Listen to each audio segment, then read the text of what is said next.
have a show tonight at 11. Thank you.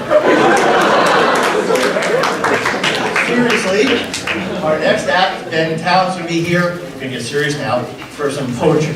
Ben, come on up. Here's Ben.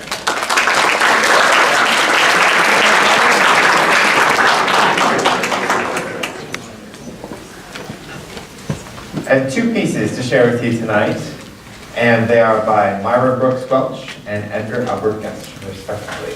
I'd like to dedicate this performance to the faculty. 'Twas battered and scarred, and the auctioneer thought it scarcely worth his while to waste much time on the old violin, but he held it up with a smile. "What am I bidding, good folks?" he cried. "Who'll start the bidding for me? $1, then 2, only 2, $2, and who'll make it 3? $3 once, $3 twice, going for 3, but no. From the room far back, a gray-haired man came forward and picked up the bow. Then, wiping the dust off the old violin and tightening up the loose strings, he played a melody pure and sweet as a caroling angel sings. The music ceased, and the auctioneer, with a voice that was quiet and low, said, "What am I bid for the old violin?" And he held it up with its bow. $1,000, and who'll make it 2? 2,000, and who'll make it 3?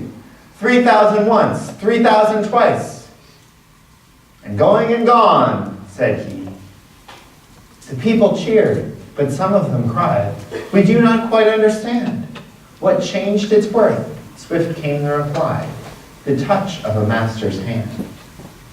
And many a student, with life out of tune and battered and lost in the din, is auctioned cheap to the thoughtless crowd, much like the old violin. A mess of pottage, a glass of wine, a game, and he travels on.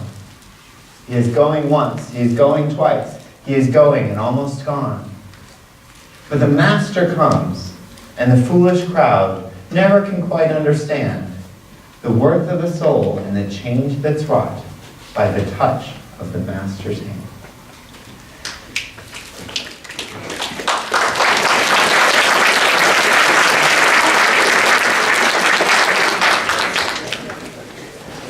Somebody said that it couldn't be done, but he with a chuckle replied that maybe it couldn't, but he would be one who wouldn't say so till he tried.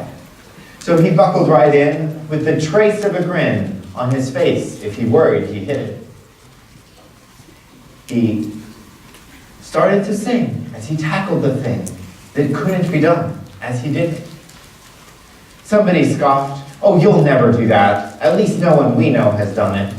But he took off his coat and he took off his hat, and the first thing we knew, he'd begun it.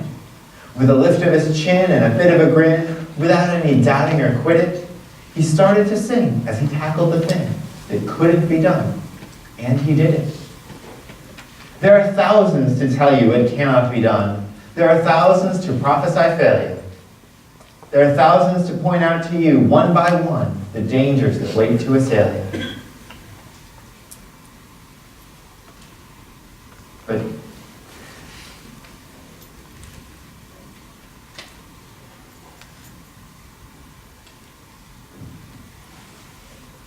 just buckle in with a bit of a grin. Just take off your coat and go to it. Just start to sing as you tackle the thing that cannot be done. You might do it.